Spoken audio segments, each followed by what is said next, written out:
महाराजा Ganga Singh university BSc part second mathematics के differential equations second paper का अध्ययन हम इस वीडियो सीरीज में कर रहे हैं। पिछली वीडियोस के अंदर हमने साइमल्टेनियस डिफरेंशियल इक्वेशंस शुरू कर लिया था और साइमल्टेनियस डिफरेंशियल इक्वेशन का सिंबॉलिक मेथड से सोल्व करना सीख लिया था। सिंबॉलिक मेथड्स के अंदर वही जो पहले 10वीं 11वीं के अंदर अपन लीनियर इक्वेशन सोल्व करते थे, उसी तरह से इक्वेशन को अपन सोल्व कर रहे थे। वहाँ अपन मल्टीप्लाई करके किसी एक वेरिएबल को विलोपित करते थे और यहाँ हम ऑपरेटर को यूज करते हुए एक वेरिएबल का विलोपन करते हुए दूसरे वेरिएबल का मान निकालते हैं और फिर दूसरे वेरिएबल का मान पुनः समीकरण में रखकर पहले वेरिएबल का मान निकाल लेते हैं। आज हम simultaneous differential equation of first order and first degree की चर्चा करेंगे। प्रथम कोटि और प्रथम कोटि 3 चर वाले साइमल्टेनियस डिफरेंशियल इक्वेशन लेते हैं अपन।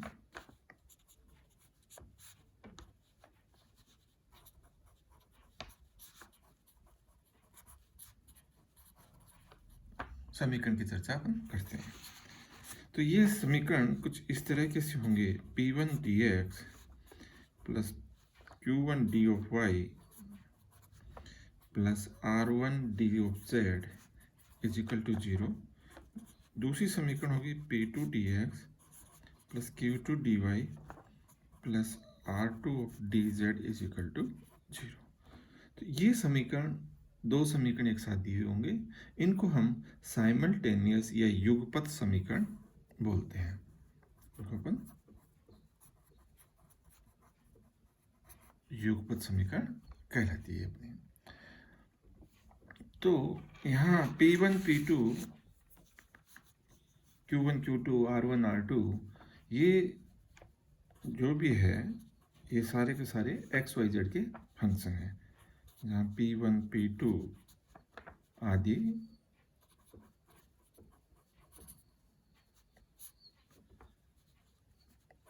एक्स वाई जेड के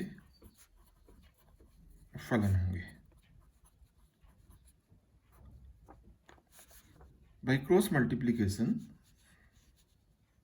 we can get dx upon Q1 R2 minus R1 Q of 2 dy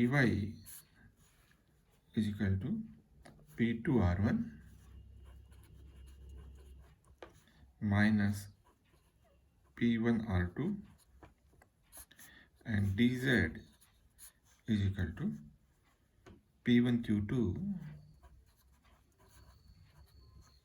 minus Q1 P2। या अपन कहें ये अपनी युगपत समीकरण थी जिसका अपन 1 नंबर लगाएं तो ये 1 से प्राप्त हो रही है। 1 से में ये प्राप्त होती है और इसको अपन ऐसे भी लिख सकते हैं dx upon p, this one dy upon q and this is dz upon r, जहाँ p q r x y z के फलन है।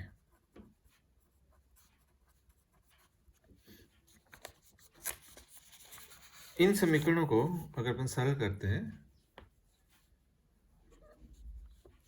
तो हमें 2 हल प्राप्त करने हैं।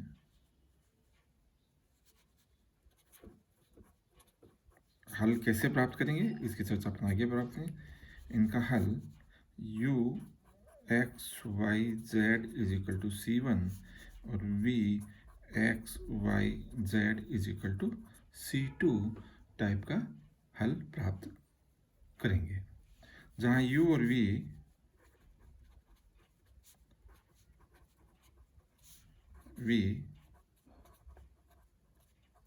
स्वतंत्र हल होंगे यदि u upon v is not equal to कोई अचर क्वांटिटी।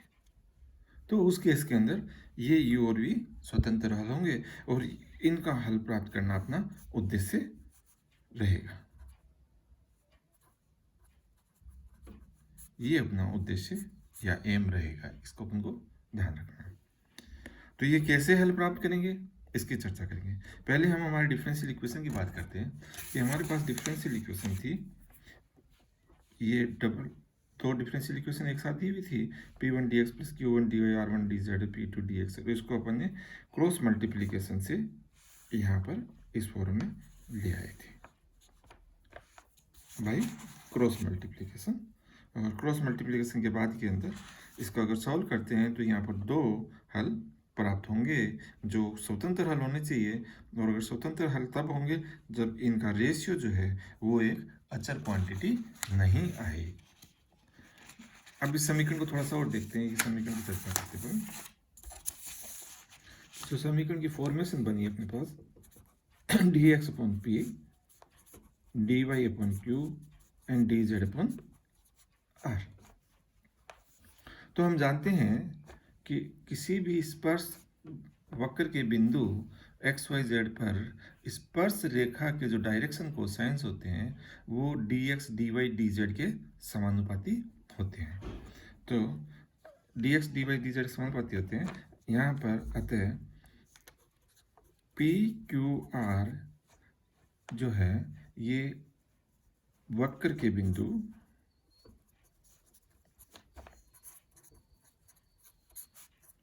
एक्स वाई जेड पर स्पर्श रेखा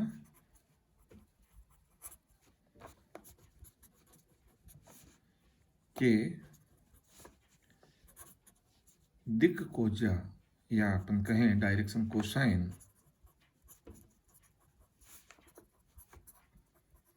के समानुपाती होंगे। हमारे पास इसके हल निकाय जो है, हल से जो पृष्ठ आते हैं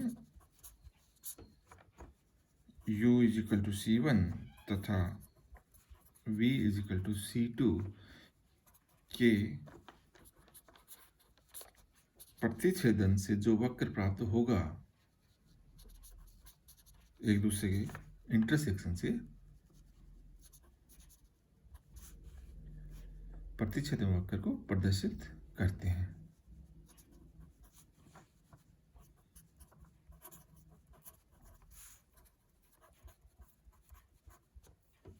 तो हम कह रहे हैं कि dx upon p dy upon q dz upon r ये जो डिफरेंशियल इक्वेशन है जिसको हम साइमल्टेनियस डिफरेंशियल इक्वेशन से प्राप्त की हुई है, इस डिफरेंशियल इक्वेशन में p q r यहाँ दोनों जो आंसर आ रहे हैं अपने पास, इनके जो हल आ रहे हैं उनके प्रतिच्छेदन वक्र के किसी बिंदु पर स्पर्श रेखा के डायरेक्शन कोसाइंस होंगे।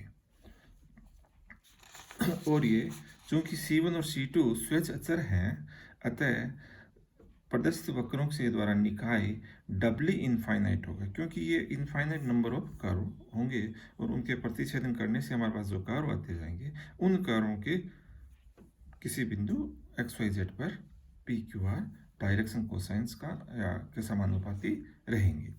तो चलिए ये तो था इनका ज्योमेट्रिकल मीनिंग। हम इसको सोल्व करना है, अपना पर्पज यहाँ पर इस इक्वेशन को हल करना रहेगा। तो इसको हल कैसे करेंगे? तो मेथड ऑफ सॉल्यूशन,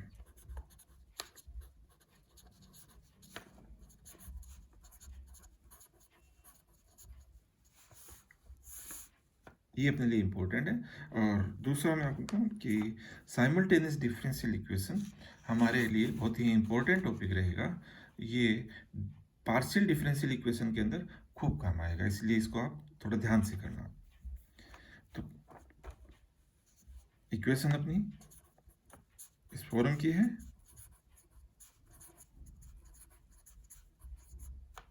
ये अपनी समीकरण है।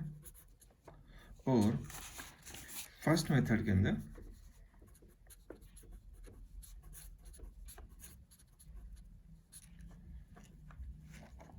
हम l m n x Y z के फलन हो सकते हैं या अचर राशि हो सकती है कि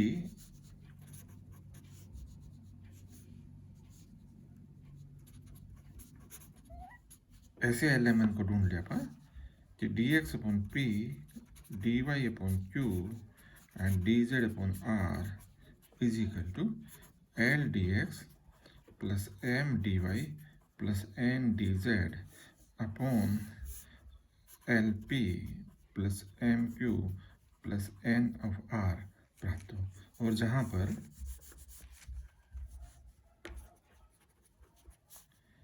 L P plus M Q plus N r का मान शून्य मिल जाए अपन को, तो उस केस में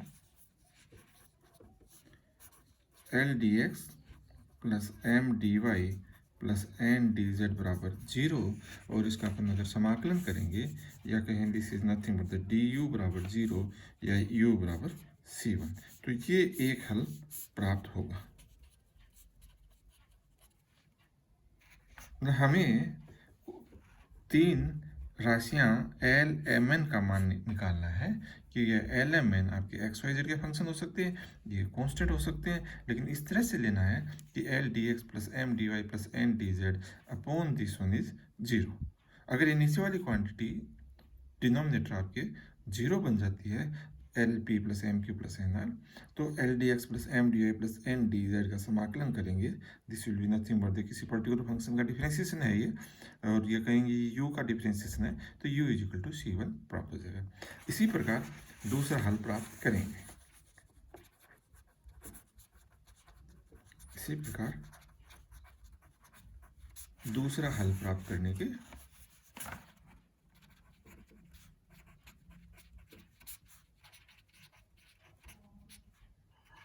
करेंगे,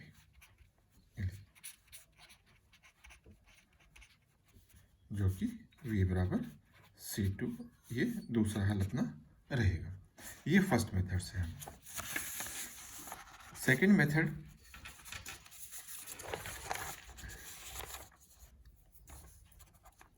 हमारे पास इक्वेशन है d x upon p d Y upon q and d Z upon sorry, ये हमारे पास इक्वेशन है। अगर हम इसमें से कोई दो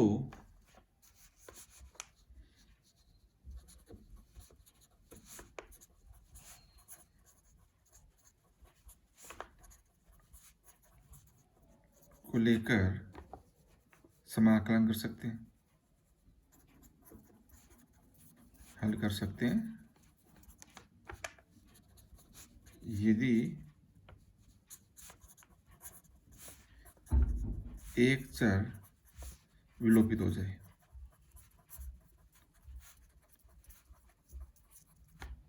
जैसे मान लीजिए हमने पहली और दूसरी बिन को लिया और पहली और दूसरी बिन के अंदर आप z कट जाए, तो उस केस के अंदर ये फर्स्ट ऑर्डर की डिफरेंशियल इक्वेशन बन जाएगी और पुराने मेथड से सोल्व हो जाएगी। तो ये अपने पास दूसरा मेथड रहेगा, ये आपका दूसरी विधि रहेगी जिसके अंदर कोई दो भिन्नों को लेकर हल कर सकते हैं। और तीसरी विधि इन दोनों का मिक्सिंग भी कर सकते हैं अपन। तो देखिए मैं आपको एग्जांपल बताऊं,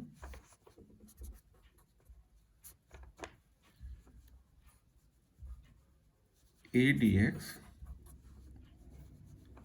upon B minus C of Y Z B D Y upon C minus A of Z x c D Z,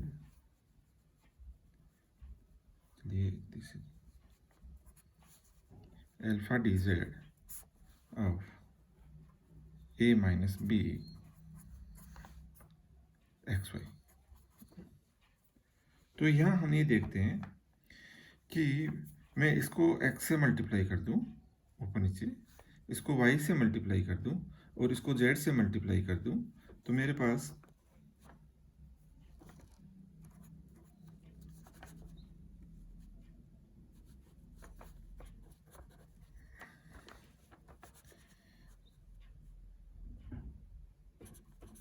A D x upon B minus C of Y Z, B D Y upon C minus A of Z X and C D Z upon A minus B of X Y is equal to, मैं इसको इस तरह से लिख सकता हूँ, देखिए, A X D x plus B Y D of Y plus C Z D of Z.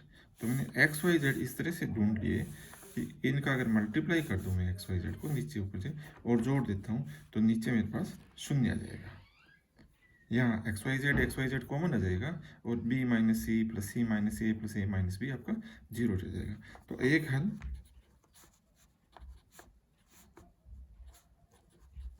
हमारा बन जाएगा A X square plus B Y square plus C Z square. अगर इंटीग्रेशन करेंगे अपन तो दिस इज C1। तो ये एक हल प्राप्त करने की विधि होगी जो प्रथम विधि अपन कह रहे थे। इसी प्रकार दूसरा अगर अपन देखें इसको तो यहां पर एक और मान भी आता है इसका कि आपके ये जो लेफ्ट हैंड साइड से यहाँ मैं अगर बी सी एक्स इसको मैं मल्टीप्लाई कर दूं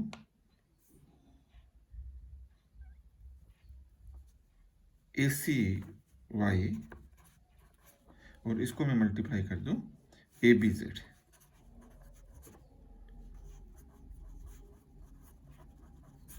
गुणा करने पर हमारे पास ये बनेगी a B C x D x plus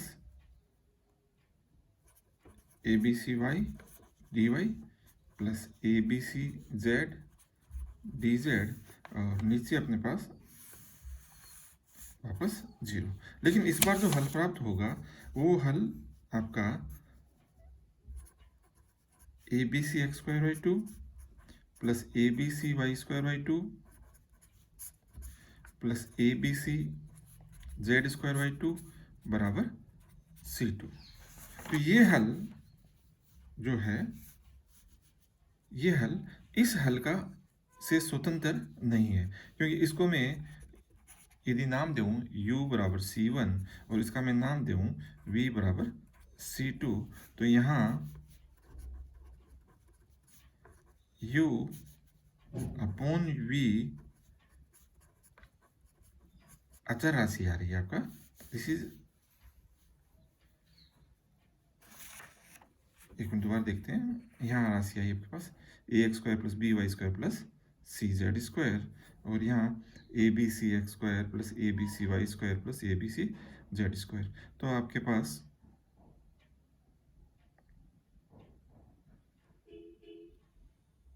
इतनी अलग अलग राशियाँ हैं इसलिए स्वतंत्र रहेगा। इसके अंदर इसके अगर भाग लगाता हूँ मैं तो मेरे पास ए एक्स स्क्वायर, ये भी एक हल रहेगा क्योंकि ये स्वतंत्र है इसलिए भी एक इसका हल रहेगा। इसका अन्य हल भी प्राप्त कर सकते हैं अपन कि अगर अपन ये लें A square X D x plus B square Y D Y plus C square Z D Z, इसी से ले रहे हैं अपन। हमने ए एक्स से मल्टीप्लाई किया है, इसको बी वाई से मल्टीप्लाई किया और इसको सी जेड से मल्टीप्लाई किया। नीचे अपन देखते हैं अपन अगर मैं इसको ए से मल्टीप्लाई करता हूँ ए एक्स से तो नीचे वाली क्वांटिटी मेरी फिर जीरो आ जाती है। तो अब मेरा हल बन जाएगा A square X square by two plus B square Y square by two plus C square Z square by two बराबर C3। तो इस तरह से हम कई सॉल्यूशन प्राप्त कर सकते हैं और कोई दो इंडिपेंडेंट सॉल्यूशन हमारे समीकरण के हल कहलाएंगे। धन्यवाद।